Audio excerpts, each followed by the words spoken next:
Um, Again, good morning, everyone. Today's sutta is on the Anatta Lakkhana Sutta. This is one of the what are considered the three cardinal discourses of the Buddha, meaning the most important, most significant, or overarching. Um, and we know that that's partly true. Paticca Samuppada and the Satipatthana Sutta would be one of those two. What I like to call primary suttas. Ram and I had a discussion on the use of that terminology. And so the Buddha's first discourse was the Dhammacakkappavattana Sutta, the sutta establishing uh, for the first and only time in human history the Four Noble Truths as a complete description of humanity. And upon, you remember the sutta, upon hearing that sutta, Kandana awakened. He said that all conditioned things that arise will pass away. And the Buddha declared, "You are now Anakandana, the one who understands." In that one sentence, Kandana was expressing his complete understanding of what the Buddha was teaching, and the Buddha understood that. Of course, it's a very broad understanding, but it relates directly to the three marks of existence: the misunderstanding of self in relation to its impermanent environment, resulting in suffering because of that conditioned thing. All conditioned things that arise are subject to cessation. The conditioned thing that we are addressing in the Buddha's Dhamma is the conditioning that we've placed on our view of self. So that can be referred to as a wrong view or a right view. The essence of the Buddha's Dhamma is developing a right view of what constitutes a human being in relation to its environment, and why a misunderstanding of that will always lead to stress and suffering and often to violence, like we see today in the world. Um, and then the third sutta was the fire discourse. And these three suttas we almost always taught on our retreats, uh, not completely, but most of the time. And the fire discourse is also called the attachment to passion, or the passion discourse. And so if you look at the first three cardinal discourses, the one, Dhammacakkappavattana Sutta, uh, presents a broad and all-encompassing discourse of the Buddha's teaching. It's also a broad teaching on impermanence, the first mark of existence. This sutta, the Anatta-Lakkhana Sutta, teaches the relationship of that not self, how that not self is formed out of ignorance. Next Tuesday's class will be on the Dhatu Vibhanga Sutta, which is the Buddhist teaching on what actually is a self. So these two back to back form a very nice little package of the Buddhist teaching what is not a self in this sutta, and Tuesday we'll hear what the Buddha teaches as self. You'll notice the reference here is to the five clinging aggregates, which the Buddha established in his teachings as the explanation and a description of ongoing suffering rooted in ignorance of Four Noble Truths, the five clinging aggregates. And every one of these is themselves a fabrication, and so the collective view of this, the concept of it, is of course fabricated, and that's what the Buddha is teaching. So um, let me just read the sutta. On one occasion, the Buddha was staying at Benares in the deer park at Isipatana. There he addressed a group of five now Bhikkhus. These were, remember, this is the second discourse the Buddha gave. Kandana has now awakened, and so, and him and the other four original members of the sangha were obviously discussing the ramifications of what the Buddha had just taught them. And and in the sangha, the Buddha's hearing these discussions, and he's realizing that they're getting caught up on this notion of, if ignorance arises, what is the manifesting agent of that ignorance, and where does it reside? In other words, well, if what you're saying is this self is rooted in ignorance, what is the self? But first, the Buddha needs to describe what the self is. There he addressed a group of now five bhikkhus. Bhikkhus means monks. Bhikkhus, form is not self. Were form self, then this form would not lead to suffering, and one could have it be any form desired and be stress-free. What the Buddha is referring to is we don't have the ability to make any type of form. In other words, I can't make this form into a Maserati. This is the form of all humanity, a physical form. The problem resides in a fabrication and trying to make this form something that it's not, a fabrication. And so once I do that, once I attach a fabricated view to this form, I'm now living in that fabrication. This form is not self. The Buddha's reference to anatta was, was using a common term in a completely uncommon way. And so the common reference to anatta was rooted in the Vedas, the precursor to modern Hinduism. And in that reference, which was very common, anatta meant there's no such thing as a self. And it's more, I don't want to get into the deep, elaborate explanation that's attached to Hinduism because that really doesn't relate to what the Buddha taught. The Buddha was using that term to say, even your view of the term is wrong. Anatta means wrong views of self, period. It means that I'm holding on to a fabrication. Let go of the views because the views do not constitute a self. And that's what the Buddha is referring to. Your view of form does not constitute reality. It's not a self. Let go of the view. So again, when we understand it that way, we get past the argument of, well, what is this thing? It's just not a self. That's all we need to know as far as the Dhamma is concerned, and that becomes clearer. Let me go back after that long explanation. Bhikkhu's form is not self. Were form self, then this form would not lead to suffering, and one could have it be any form desired and be stress-free. Since form is not self, it leads to suffering, meaning because we believe in this form that's not really a self, it leads to suffering. Since form is not self, it leads to suffering, and none can have it be any form desired and be stress-free. That's the Buddha's reference to creating a speculative existence for this self, such as I'm the world's greatest meditation teacher, the world's greatest baker, the world's greatest anything, or the world's worst anything, or any other imaginary existence of self, even if you might be a meditation teacher, and even if you might be the world's greatest teacher like yours truly, it's a fabrication to believe so. And I'm just kidding. And it leads to stress because now I have to live up to that, to the ideal, the ideology that I established myself, rather than just being a human being who teaches meditation or something else. That's the significant difference. When I create a fabricated view of self, I'm now living the not self-existence, and it's always stress-free. Bhikkhus, feeling is not self, as perceptions are not self. Fabrications are not self. Consciousness is not self. Those are the 5 clinging aggregates that the Buddha just covered. If these aggregates were self, they would not lead to suffering, and one could direct these aggregates as one wished. So there's such an important teaching there. If we recognize that any one of these aggregates that we're clinging to, the form aggregate, the feeling aggregate, the mental fabrication aggregate, or the consciousness aggregate, if we notice that any one of that clinging is causing distress for us, it's because we're attaching a wrong view to the aggregate. And it's a clear instruction and even a caution about paying attention to this right now. Pay attention to stress as stress arises, because that's where the key to liberation resides.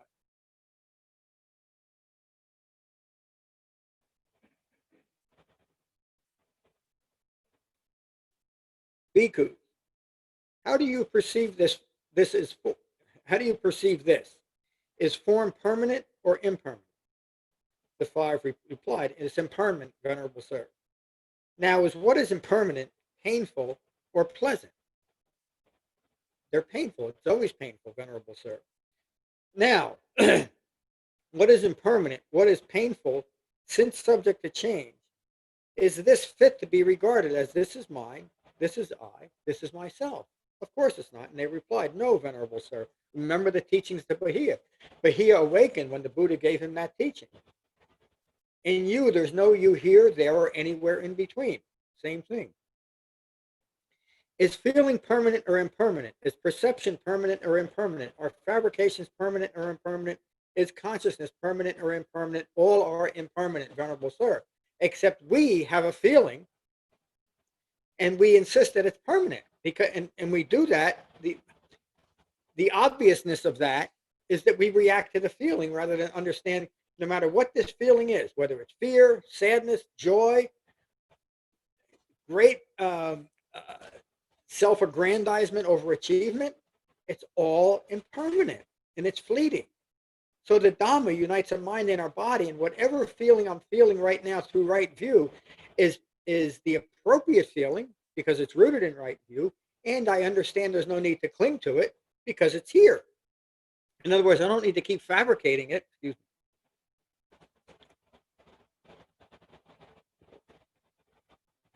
I don't need to keep fabricating this feeling because if I'm present for it, now the feeling is real. I'm not attaching any fabricated judgment to it. I'm simply feeling life as life occurs without the need for that feeling or life to be any different than it is. That's liberation. As opposed to the prison of my own mind that when a feeling comes up, I need to either approve of it or disapprove of it and insist of a different feeling right now. And insisting that I feel different right here, right now is impossible. I'm literally beating the hell out of myself when I do that. Instead of understanding this is my human understanding of what's occurring. When I heard I told myself I'm not going to do any reference to what's occurring in current events. So how do I teach this? When I hear something sad, um, something really horrible that's just a common occurrence, such as children getting shot. Again, no reference to what's occurring. This has been going on forever and ever. I feel sad when I hear it. You all feel sad when you hear it, don't you? But I don't go to the next step of I got to find the shooter and shoot him myself. I must counter the hate that I'm feeling right now for what occurred to hate the person that caused the feeling because I've lost my mind. But what I can do is understand how awful it is for violence to erupt, human on human violence to erupt every day of our lives, but understand where it came from because then I don't have to lose my mind about it.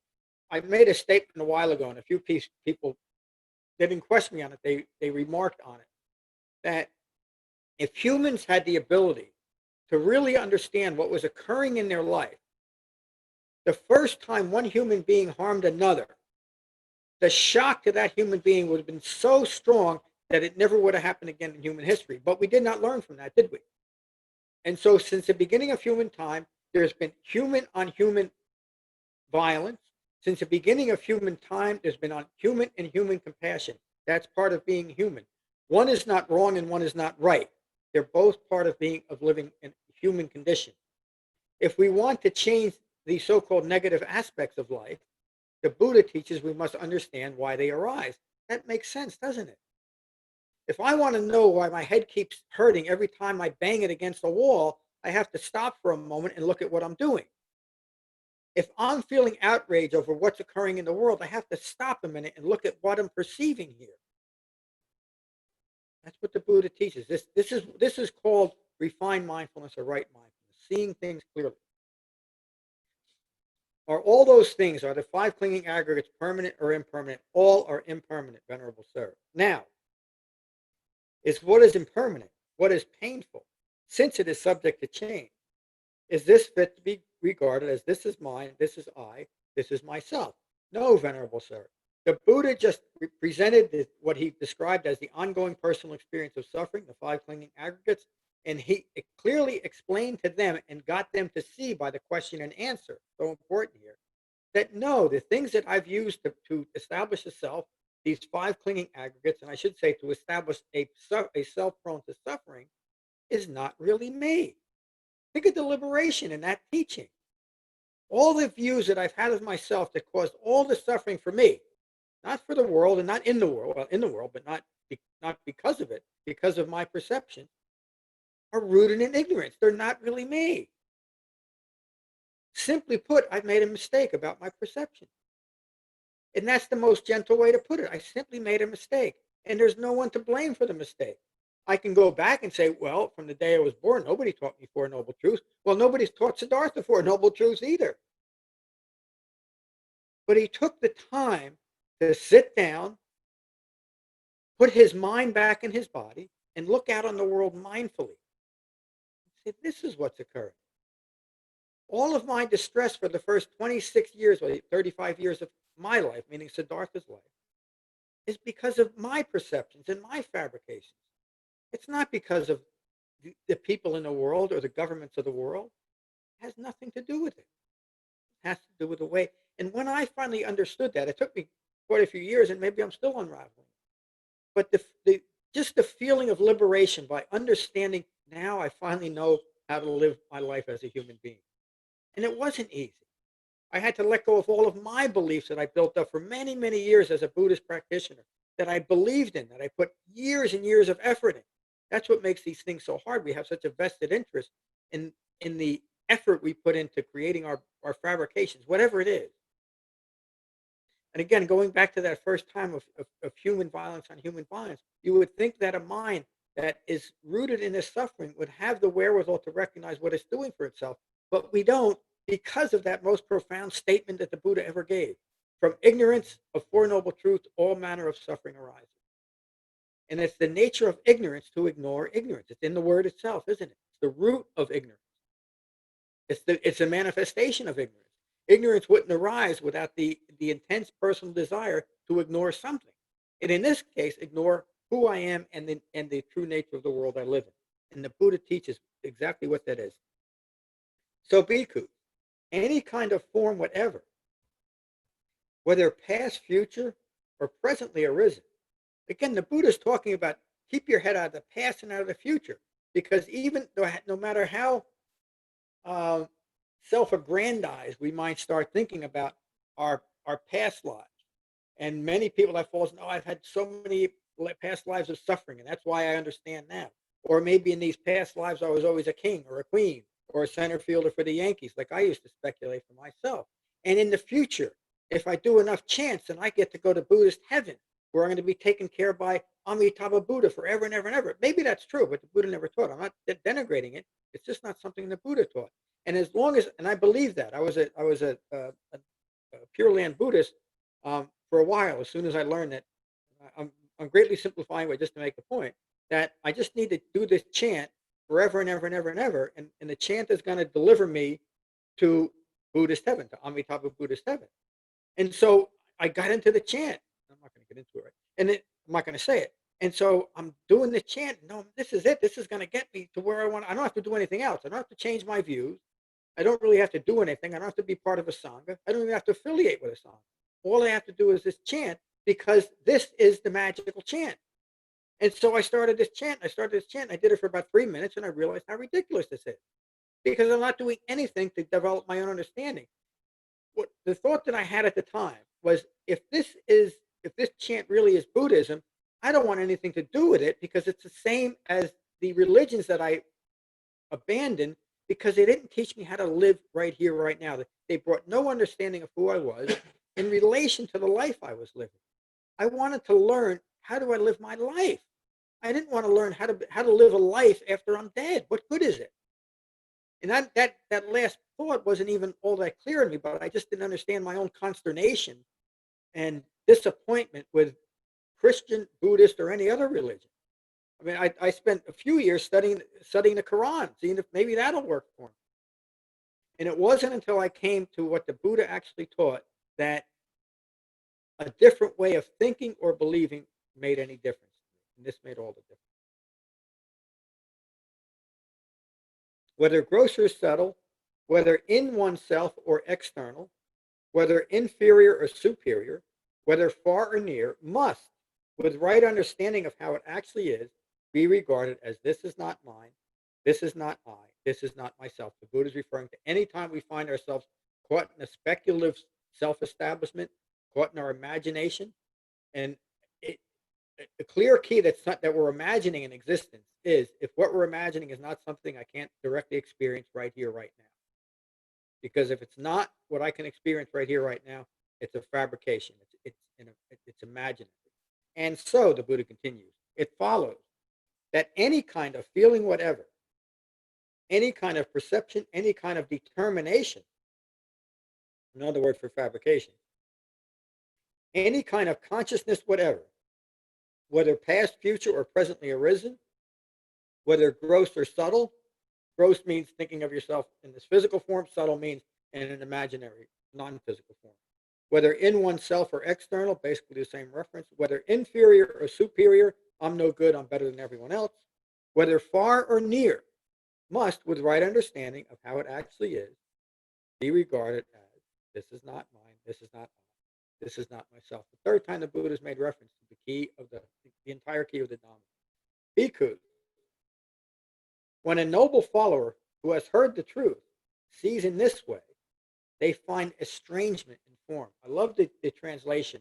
I should not, and actually, I shouldn't say I love it because it sounds self-aggrandizing.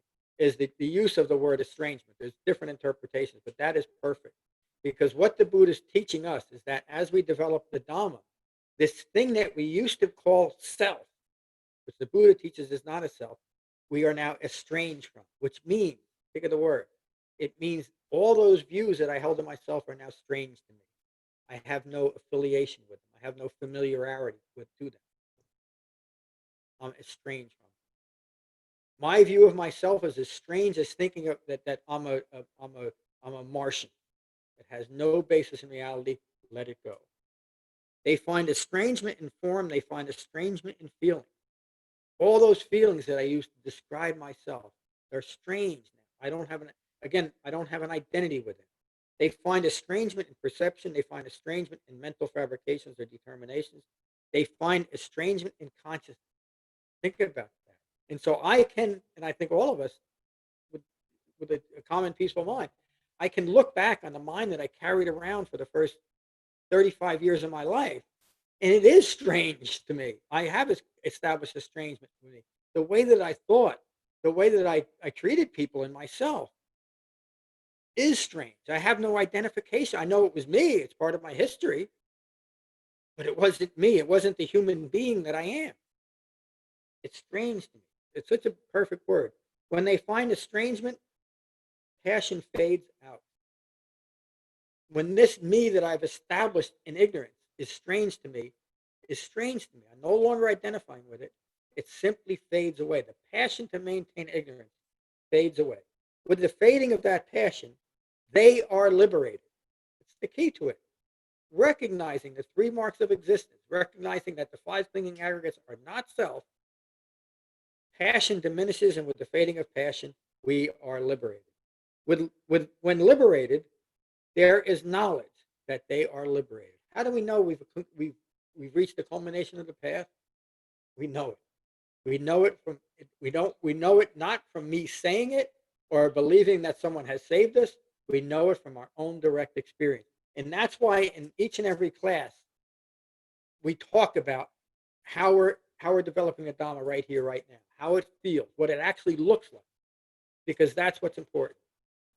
To understand that we're actually incorporating the Buddha's Dhamma and we're practicing it correctly. That's what the framework of the Eightfold Path is for. They know that they are liberated. They understand. Birth is exhausted.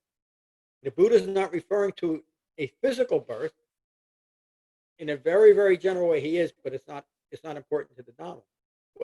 Remember the context. In the context of the Dhamma, birth is exhausted, meaning that there's nothing left within me to give birth to another moment rooted in ignorance. I've exhausted the motivation of ignorance. Another way of saying that is that karma. Karma is the present moment unfolding of past intentional actions moderated by the present moment mindfulness. That karma has ceased.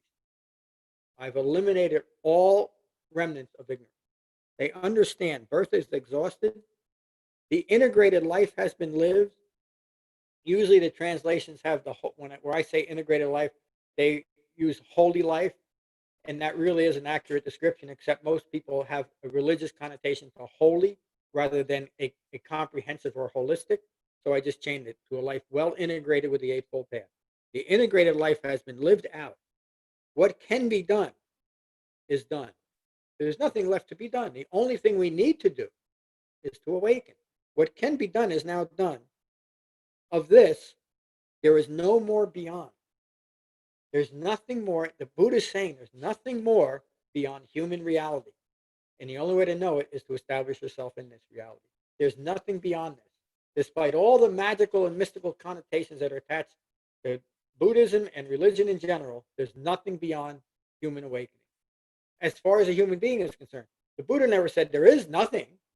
He never made a declarative statement. He said, if you want to live peacefully, understand what it means to be a human being. Don't worry about nothing else, because as long as you're here, you'll be a human being. Now, during this discourse, the hearts and minds of the bhikkhus were liberated from craving, aversion, and deluded thinking. That last line, at the end of the sutta.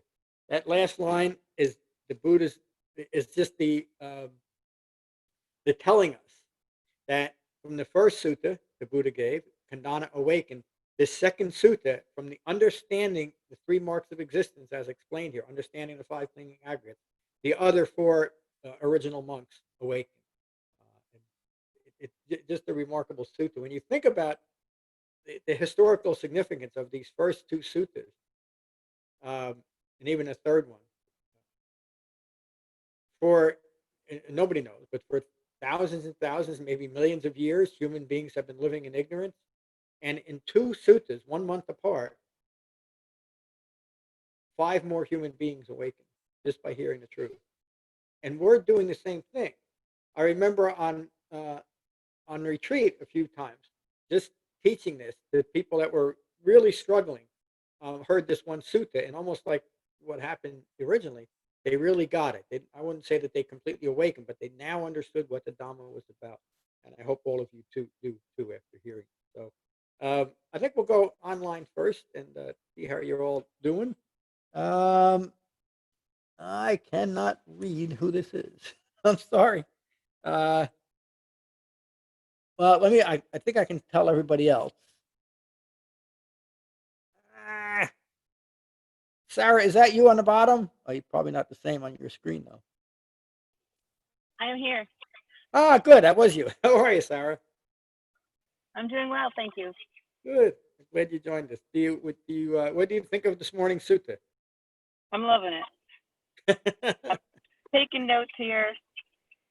I'm overwhelmed just because I couldn't focus on one thing to reiterate it back to you. That's okay. I'm sorry. I'm sorry. No, I interrupted you. I'm sorry. As you were talking about, you were reiterating, this is not mine, this is not me, this is not stuff. I don't know that I've experienced this in all the areas of my life, but I do know that I've experienced it in one area of my life, and that is exactly the way that it was. That there was this realization, and it was through grounding myself in the present, that this is not me, this is not mine, not self, and it just that fast. There was no desire in there. There was no clinging, there was no craving, there was no wanting or the passion. It was just free. It was nice. That's the right word, Sarah. Free. That's what liberation feels like. And if you experienced it in one aspect of your life, it's because you have developed it, which means you now own it, and it will start manifesting in other areas of your life, and you'll notice it. And that's not about grasping it or trying to fit it into certain areas of your life. It's simply a matter of continuing with the Dhamma, and you'll see it start spreading out into other areas of your life. It really is just that. And that was striking me, that that these things are not something that's doing. It's that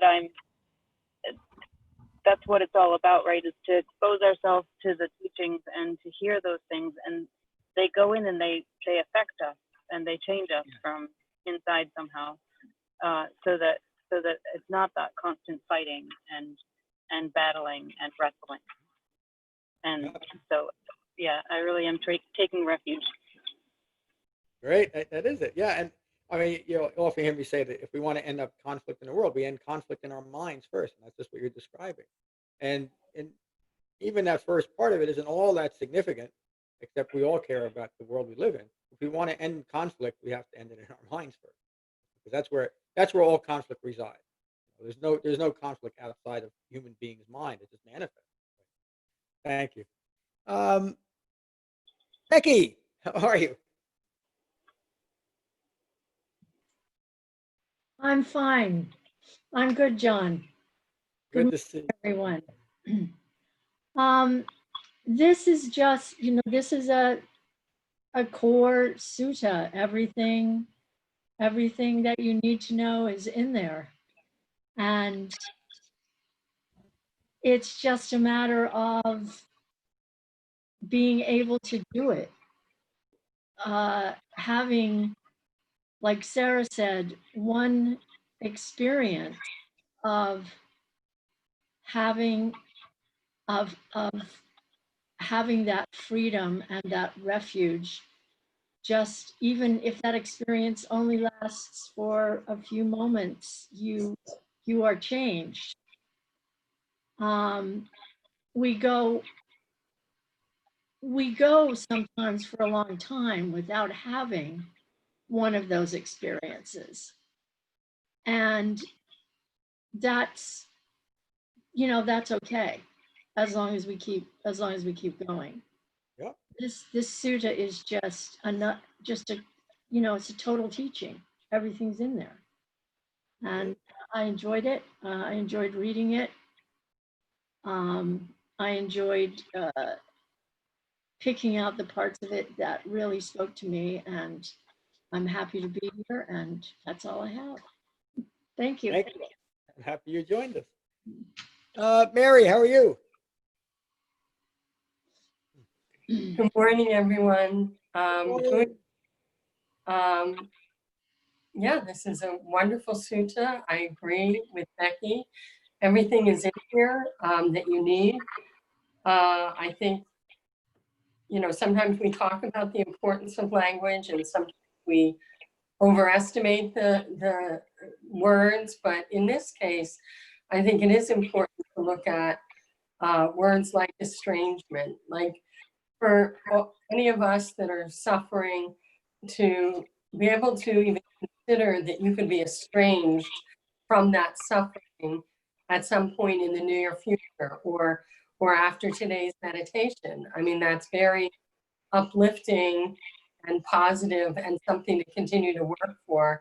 And for those of us that have been doing this for a little while, we've experienced that estrangement many times, which often is just the noticing of what is no longer there.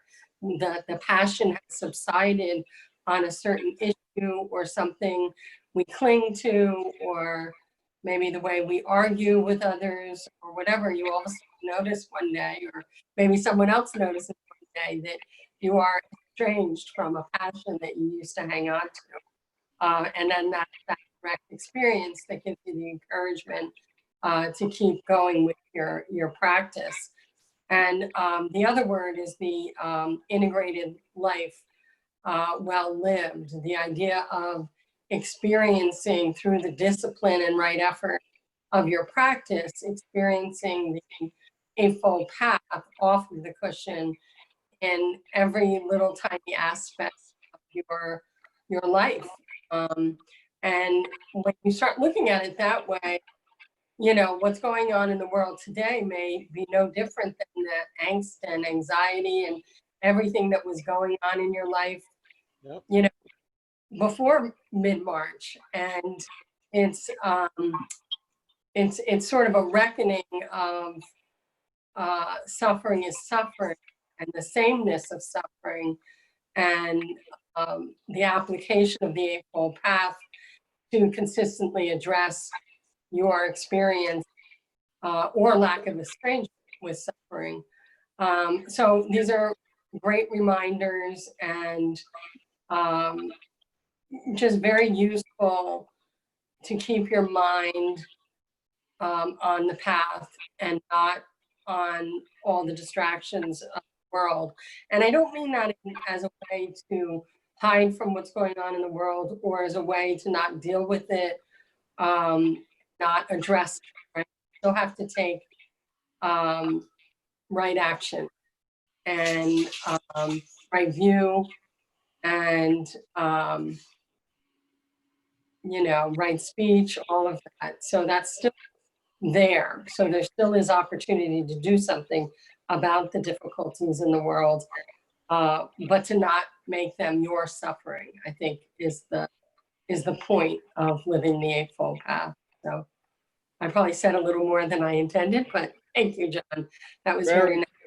Very well said, especially that last part, and another complete Dhamma teaching this morning. Thank Yes. you. Yes, thank you. Hi, everybody. Karen, good morning. Hi, good morning, everybody. Good to see you. Good to see everybody, and thank you so much for all of your wisdom. I always feel a little overwhelmed, so I'm just going to listen. I feel very new at this, but I always get so much. So thank you so much. That's all I Thank have. you, thank you, Karen, for joining us. And I will get back. There may be a small group of us coming up the end of July or early August. I'll talk about. Fabulous. Yeah, we'll see. I'll let you know soon. Okay. Morning. How are you this morning? Hi, good morning, everybody. Mary, that was quite remarkable what you said. It was amazing. Anyway, just to add my little bit, I always appreciate a sutta that makes you look at yourself as really just a bunch of matter. You're not, it's just a bunch of stuff, and to look at your body and your mind, and that's really what we are. So I always appreciate a sutta that makes you look at that. I think that's important.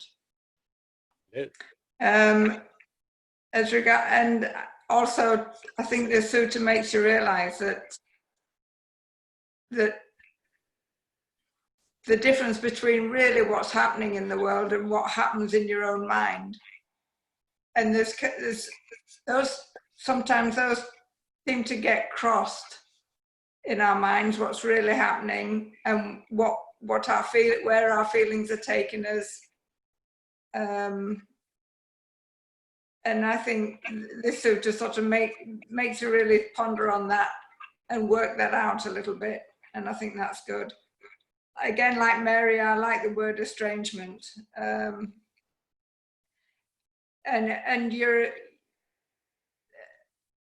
the estrangement, as you described it and spoke about the word, I would also put in that you become, it diminishes. Your feelings and understanding of the world, you don't put as much emphasis on it, and they just diminish. It's not a, it's a long, it takes a long time. But you really begin to understand and get a better understanding of the world, and not just get caught up in your feelings and thoughts. You begin to see life really as it is. And when you're not seeing life as it is, it's really one of the 5 clinging aggregates that is taking you out of reality. And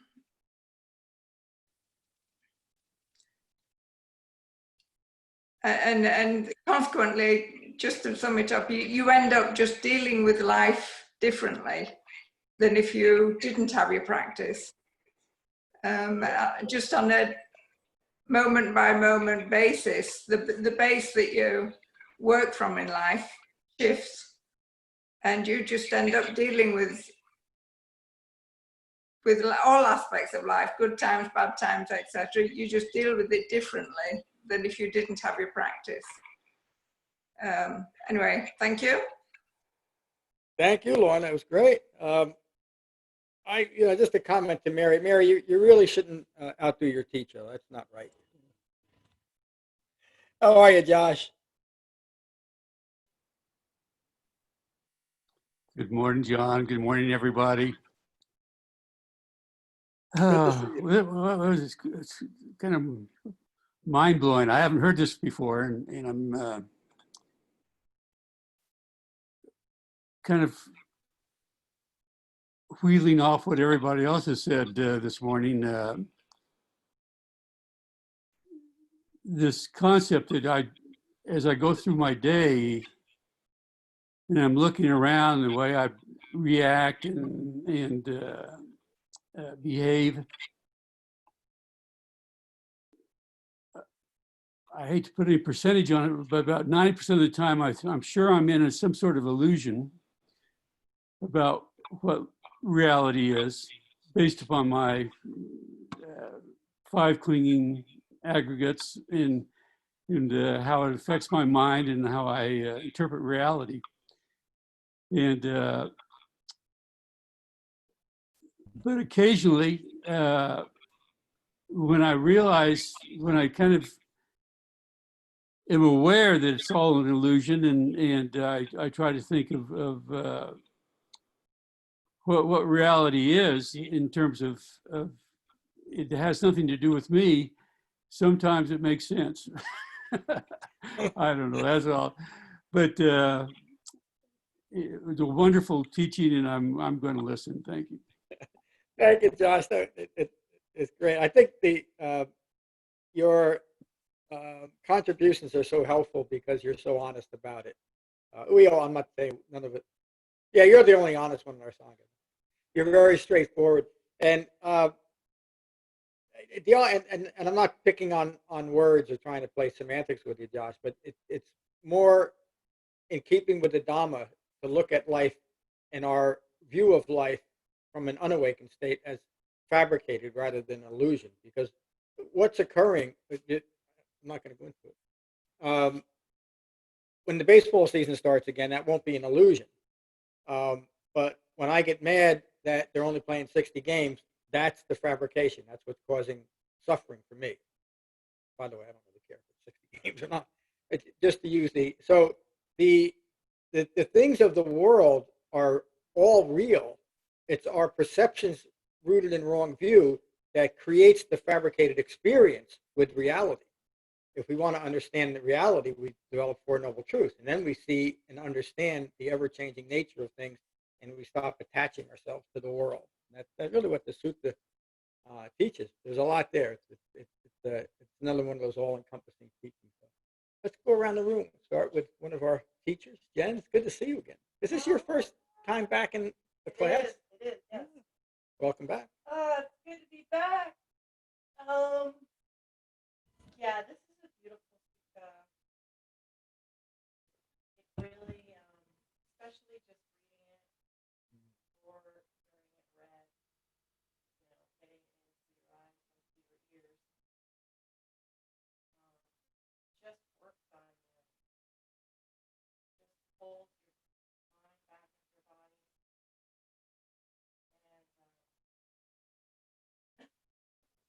You don't mind if I just want to see your face again. I actually got that device I've been talking about, but it's not here yet. I can't use it yet. Hold your mind back into your body, and it.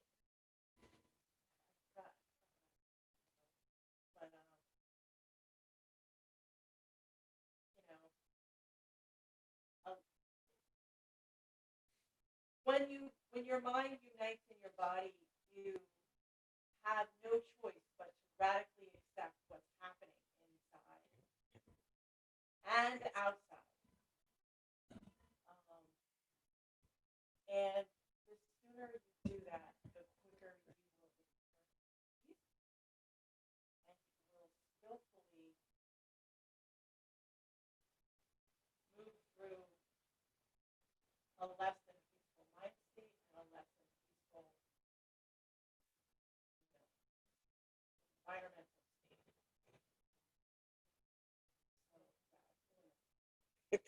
Thank you, Jen. I don't know that I've ever heard it put that way, but it's perfect. When we unite the mind and our body, we have no choice, and that's the essence of restraint, isn't it? It's not. We're not limiting ourselves. We're actually freeing ourselves by all the other choices that a self-referential ego self insists on maintaining, instead of just this. Just life is life occurring.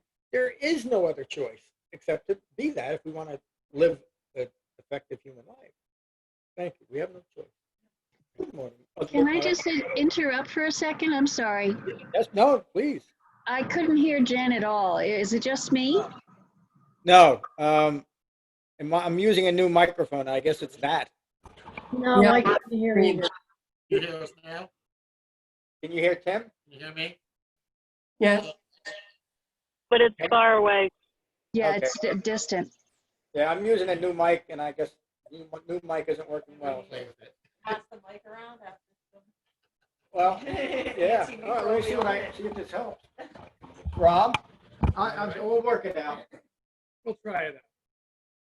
Speak loudly. Speak loud. Yell at your teacher. Right. Flow your That's good. meditation. I heard this one sentence. If feelings were self,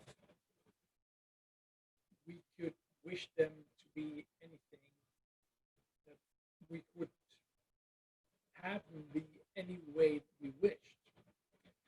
And that is just such a common thing that we do all the time. And we're actually being told to do this all the time. Encouraged you know, constantly. It's encouraged. Like, you should not feel this way. Yeah. You should feel that way. So we're constantly putting this tension between our feelings and what we think they should be. And we're setting ourselves up for stress right then and there.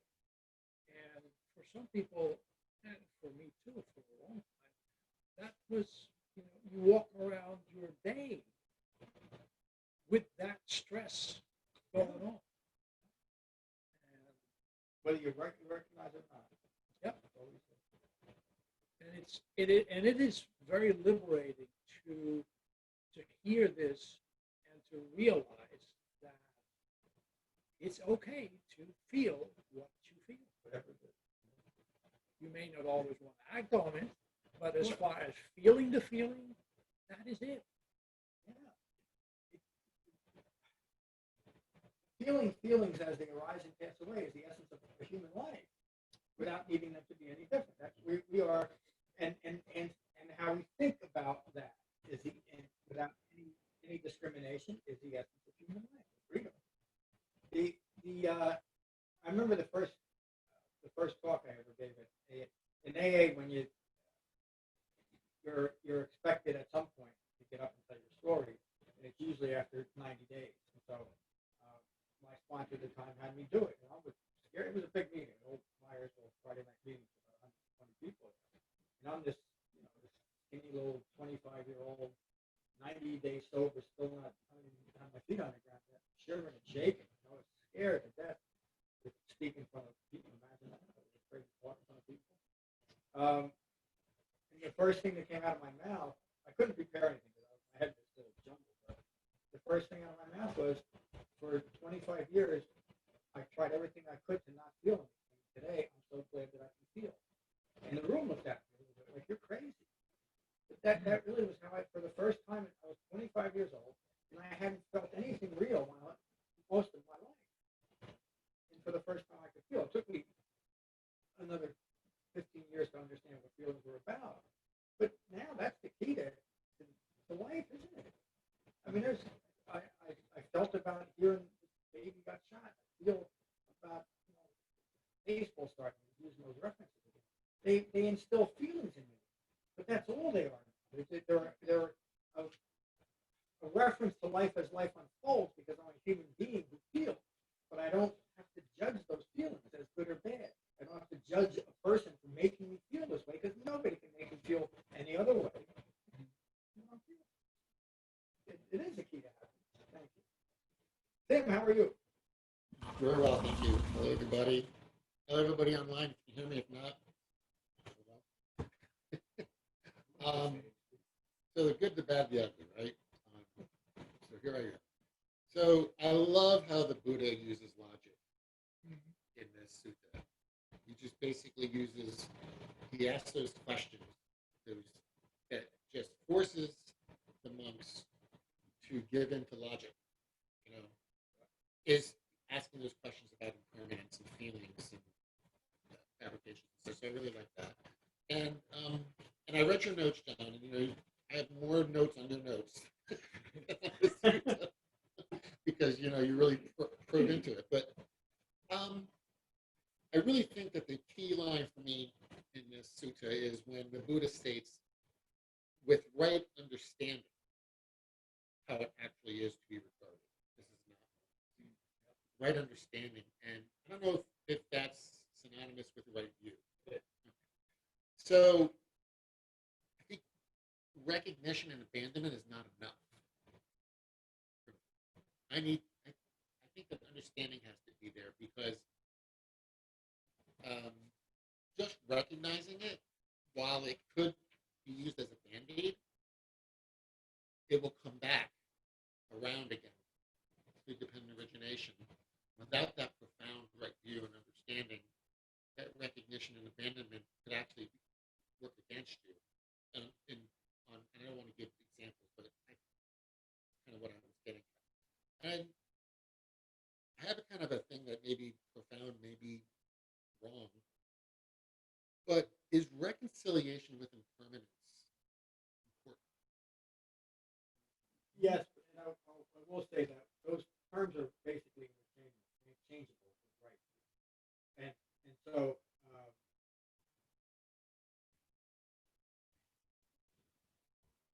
recognition and abandonment is within the context of the Dhamma. Recognition is framed by right view. In other words, we're not recognizing. I don't need to recognize the rust on my bumper to go off the Dhamma, but in the context of right view, that directs me to recognize the manifestations of my life. Right. So it includes. It's But an aspect of without right view, you could recognize something as well, but yeah, well, let me interrupt you. But without, if you're without right view, you're not practicing Dhamma. So that's why that the word recognition is a way of directing your right view towards recognizing gratification. It all settles in that way. what It's about very the, important. what about the reconciliation? And so reconciliation is simply a word that describes the understanding that we're developing. We're reconciling all of our wrong views into now a right view. And that's a word that as I restore the sutras, sometimes I have to choose a different word that's there that more accurately reflects what in the context of the Buddha's Dhamma, what the meaning. I got a couple more things. I don't want to take too much time. That was very. Thank you for clearing that up for me. Thank you for So, and again, you've warned me about paying too much attention to words. However, I can't help it. So with that in mind, that's why I ask these questions to the sangha. And this goes back to the understanding. And this ties into abandonment without understanding. If we ignore or disregard traumatic thoughts or feelings, that just reinforces and fortifies repression. In my mind. Say that again. Okay. If we just ignore or disregard a traumatic thought or feeling from past events, couldn't that just reinforce a repressed state of mind? What's the alternative? What else would you do? Understanding that thought or feeling that happened in the past is not important for today. That's exactly But what if we just simply say, no, I'm just not that, I have this horrible feeling, I'm just going to. That's not what we do, though. I know. We don't just do that. We don't just recognize a disturbing thought and say, oh, I don't want to think about it. I think that needs to be. What we do. I know, but we need to, I think, not so much for me. I will say for me sometimes. I think that needs to be stressed. Stressed in every single class. I'm not trying to shake No, you I know down. you're not. But what I'm saying is that it's practicing the Dhamma itself that resolves all of these issues. And so there's nothing left out of this as long as we're willing to wholeheartedly engage in it. The difficulty in saying, well, the Dhamma is not working here is because we're not applying the Dhamma there. It's not that the Dhamma is not working. And so the Eightfold Path is a comprehensive path. It's up to us to decide that this is how it applies. There's a personal aspect of the Dhamma that has to be reconciled within the broader framework of the Dhamma. And as soon as I start creating exceptions to the Dhamma, those are the things that we're clinging to as an exception. It's not that the Dhamma doesn't exclude anything, any aspect of human life. But I feel that it's not feel, but the mind, understanding how the functions, okay, will try to protect itself by not fully embracing Yes, it will. the And Dhamma that's why to there's get to those. yes, are very important. that's why there's an eightfold path. Exactly. That's the Buddha started out with just that problem. It's the nature of ignorance to ignore itself. Here's how you don't do that. That was the one thing that he considered after his awakening. How do I pierce the veil of ignorance? You think about it, a mind that's rooted in ignorance is it's also a deluded mind. How do you teach a deluded mind that it's deluded? It's only from a direct approach within a framework. Here is an eightfold path to do it. Again, so if we take things that we say, well, it's an exception to the eightfold path, we will be unwilling to bring it into the eightfold path. But if we are actually practicing the eightfold path, excuse me, we will, as a consequence of our moment-by-moment life, bring things into the Dhamma. That's probably not the right way to say it. We'll simply start seeing things in relation to right. Yes, and I thank you for tying all this together, because though this sutta, really focusing on it, touches upon these things we're discussing, and I like it because it reinforces that incredible importance of integrating and developing the Eightfold Path. Again, and it's introspective. I'm only speaking to myself. And finally, with that in mind, that if we don't do that, then our ignorance is perpetuated. And that is really dependent origination in motion. If that ignorance is perpetuated by not developing that right view and that Eightfold Path. So I really appreciate this sutta and this teaching and your notes too. Got me really got the wheels going, got the cobwebs out. So And thank you, Tim, because you really drew out the essence of that just by your questions. And your questions are they're very insightful, and they're also things that people get hung up on all the time. And to many people, it's disappointing when they bring up, well, what about this and what about that? And the skillful answer is you'll find out. Practice the Eightfold Path. But most people want a definitive answer from their teacher about a fabrication. That's something that I learned from the Buddha. That not to get into that, because then I'll get deluded to something that's not. Bring it to the knowledge. Thank you. Good morning, David. I think the most impactful teaching line Ram touched on this is that you don't have influence, you're not manipulation. Will you say that once more? I'm more interested in seeing your face. That the most impactful part of this for me is the teaching that Buddha gave about the inability, this impossible nature of controlling and influencing the aggregate. Yep. And that can only come from right view. You can struggle with it, you can succeed at it sometimes, you can be successful, you think you create it, but in the end, without right view, you will always succumb to the suffering that comes from trying to control those aggregates. Oh. So it always seems like we fly through that one line because of the question and response part, which is very impactful. But that one little line was really important to me from the very first time I heard it. I always wait for that because that's the teaching that I have to get. Yeah, thank you, David. And in order to understand that, you have to develop the basics of the Dhamma. But then when you develop it, these things become rather obvious. And they're useful teachings. In fact, they're very impactful. That's what we're here. Kevin, good to see you.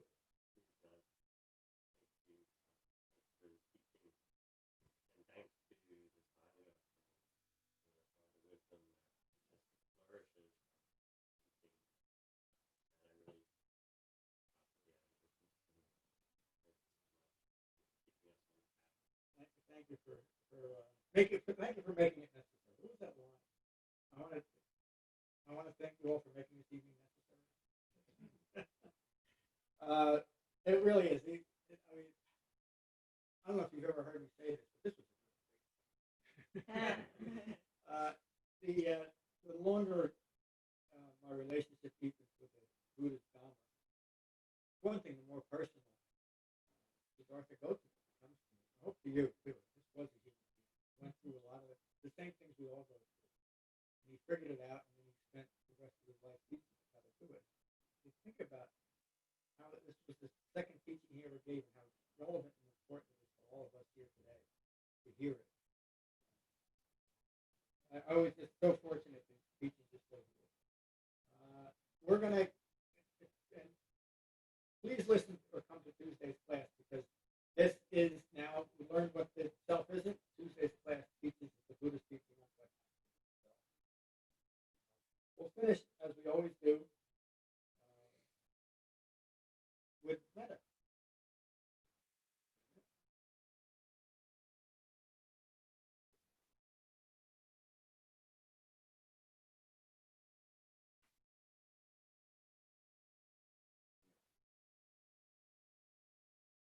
So gently close your eyes, gently close your eyes, and take a moment to become mindful of your in-breath and your out. And these are the Buddha's words on metta from the Paranita Metta Sutta. This is what should be done by one who is skilled in goodness and who knows the path of peace. Let them be able and upright, straightforward and gentle in speech, humble and not conceited, contented and easily satisfied, unburdened with duty, and frugal in their ways, peaceful and calm and wise and skillful, not proud or demanding in nature. Let them not do the slightest thing that the wise would later reprove. Wishing and gladness may all be. Whatever living beings there may be, whether they are weak or strong, committing none, the great or the mighty, medium, short, or small, the seen and the unseen, those living near and far away, those born and to be born, may all be. Let none deceive another or despise any being in any state. Let none through anger or ill will wish harm upon another. Even as a mother protects with her life her child, her only child, so with a boundless heart, all radiating kindness over the entire world, spreading upwards to the skies and downwards to the depths, outwards and unbounded, free from hatred. Whether standing or walking, seated or lying down, free from drowsiness, one should sustain this breath. This is said to be the sublime of God. By not holding to fixed views, the pure-hearted one, having clarity of vision, being freed from all senses, is not born again into this world. Thank you all for listening. See y'all. On Tuesday.